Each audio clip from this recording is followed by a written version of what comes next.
I wanted them both there. If he thought I was just going to forgive him, he was wrong. The next day, Trenton pulled up in front of my parents' house, and, as expected, Sophie was seated smugly in the passenger seat. "Sorry, Leslie, I get carsick in the back," she said sweetly, with a slight smirk. "No problem," I replied, smiling. Before, her words would have stung, but now, neither she nor Trenton could get a rise out of me. We arrived at the restaurant where Trenton's friends were already waiting. Chris was the first to approach me, feigning warmth as he led me to a seat beside him. "Come on, Les, sit here so I can properly apologize," he said, his tone carrying more arrogance than remorse. Once everyone was seated, Chris poured a drink, raised it toward me, and, after downing it, looked at me with his signature smirk. "Les, I'm sorry I said what I did. I just want the best for my best friend, you know?" I gave him a tight smile, but my patience was already thinning. One by one, the others mumbled apologies, each sounding less sincere than the last. Trenton tried to play the peacemaker, urging everyone to move on and enjoy dinner. But before anyone could start eating, Sophie raised her glass of juice, standing to face me. "Les, I owe you an apology, too," she said, her voice syrupy. "I'm so sorry that my connection with Trenton caused you pain. But, you know, he's just always had a special place in his heart for me. I hope you understand." Trenton quickly hushed her. "Sophie, you don't have to apologize. This is my fault." He then looked at me, his face solemn. "I'm sorry, Leslie. I handled this all wrong." "Good," I replied. "Now, I have someone else who needs to hear these apologies." At my words, the doors opened, and Sophie's husband, Eric, strode in, looking grim. Everyone was shocked. "Eric. What are you doing here?" Sophie gasped, her face draining of color. "I invited him," I said calmly, gesturing for him to sit. "You wanted an apology, didn't you, Eric?" Trenton's face contorted in anger. "Leslie, what's the point of all this? Are you trying to embarrass me?" Ignoring him, I turned to Eric. "I thought you deserved to hear the truth. I thought you should know how your wife decided she needed to use someone familiar.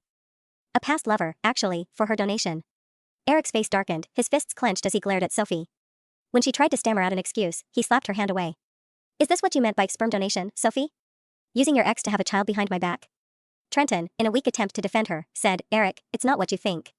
I was just helping her. We never did anything inappropriate." Eric snorted, barely holding back a punch. "Helping her? Like the time she needed you at night because she's afraid of thunder? Or how she needed you to comfort her after our arguments? You've been playing her second husband for years." Sophie tried to intervene, reaching out to stop him. "Eric, don't hit him. You know why we had to do this, because you can't give me a child." Eric's face turned red with rage, his eyes like ice. "Then why not go to a clinic? Why choose him, of all people?" "Because I wanted a child with someone I truly loved," she whispered, finally admitting what everyone already knew. I stood off to the side, arms crossed, watching the scene unfold. She had finally said it. Just then, I caught a glimpse of Eric's face, his rage barely contained. Before anyone could react, his fist shot out, landing squarely on Trenton's jaw. Trenton stumbled back, his face red, clutching his cheek. Sophie cried out and leapt between them, blocking Eric with her arms. "How dare you hit him? This isn't his fault. It's because you can't give me what I need." Eric's hands clenched tighter, his face flushed. "So, finding someone else to hurt me was your solution? Someone I trusted?" Sophie just shook her head, refusing to budge. "I wasn't going to settle for a stranger. I wanted a child with someone I cared about." From the sidelines, I couldn't help but let out a dry laugh. Finally, everything was out in the open. Eric's face turned a shade darker at her words, his anger rising even further.